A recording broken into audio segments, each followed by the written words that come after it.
Les parties du cœur et leurs fonctions. Le cœur est un organe très complexe et essentiel à la vie. En bref, il se compose de 4 cavités et de valves qui permettent au sang de toujours circuler dans la bonne direction. Le cœur est l'un des organes essentiels à la vie et le protagoniste de notre système circulatoire. Il est chargé de pomper le sang oxygéné pour qu'il atteigne toutes les zones de notre organisme. Bien que nous connaissions son importance, peu de gens comprennent bien les parties du cœur et leur fonctionnement.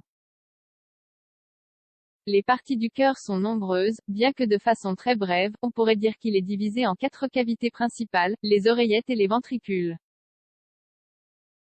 Cependant, il y a beaucoup d'autres éléments qui sont essentiels pour que vous puissiez faire votre travail.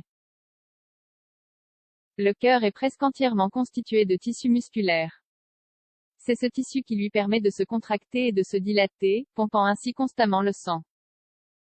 Dans cet article, nous expliquons les parties du cœur et leur fonctionnement. Les différentes parties du cœur, les cavités.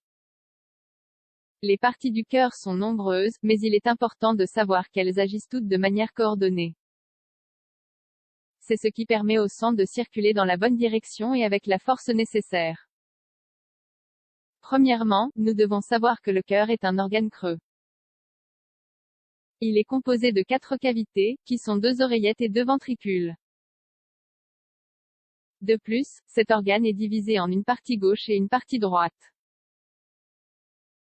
En effet, l'oreillette gauche est en contact avec le ventricule gauche par l'intermédiaire de la valve mitrale. De son côté, l'oreillette droite entre en contact avec le ventricule du même côté par l'intermédiaire de la valve tricuspide. Oreillette gauche. L'oreillette gauche est la cavité qui reçoit le sang très riche en oxygène. Ce sang provient des poumons par les veines pulmonaires. Le sang s'écoule dans le ventricule gauche par la valve mitrale. Ventricule gauche. Lorsque la valve mitrale s'ouvre, le sang s'écoule dans le ventricule par la différence de pression. Ainsi, le ventricule gauche reçoit du sang oxygéné qui pénètre dans l'aorte. C'est-à-dire que lorsque le ventricule se contracte, le sang passe dans l'artère de l'aorte pour être distribué dans tout notre corps. C'est là que se trouve aussi la valve aortique. Oreillette droite. C'est une autre partie du cœur qui se trouve dans la zone supérieure. L'oreillette droite reçoit le sang pauvre en oxygène par les veines cavalières. Ce sang passe dans le ventricule droit par la valve tricuspide. Ventricule droit. C'est la dernière cavité.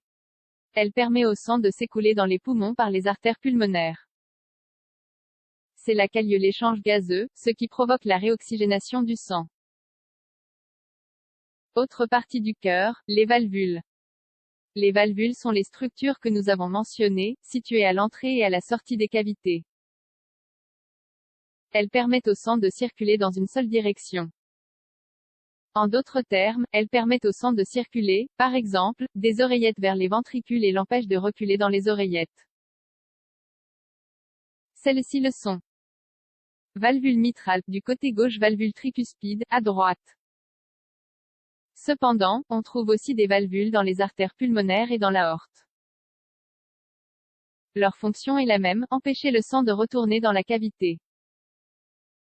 De cette façon, le rythme cardiaque est efficace. Quelles sont les parties les moins connues du cœur?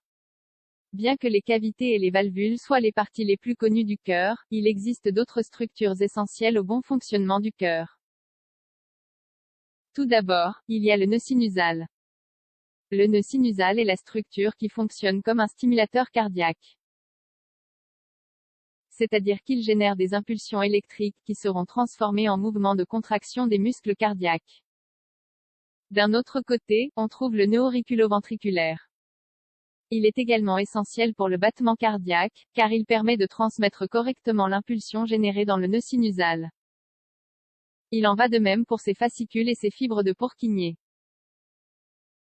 En conclusion, le cœur est un organe très complexe et essentiel à la vie. En résumé, il se compose de 4 cavités et de valvules qui permettent au sang de toujours circuler dans la bonne direction. Cependant, il est également important de savoir qu'il existe des zones moins connues, comme le nœud sinusal, qui sont celles qui permettent de produire et de transmettre correctement l'impulsion électrique.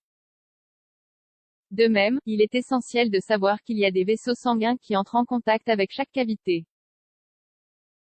Tout comme il ne faut pas oublier que les artères coronaires sont responsables du transport du sang jusqu'au cœur lui-même.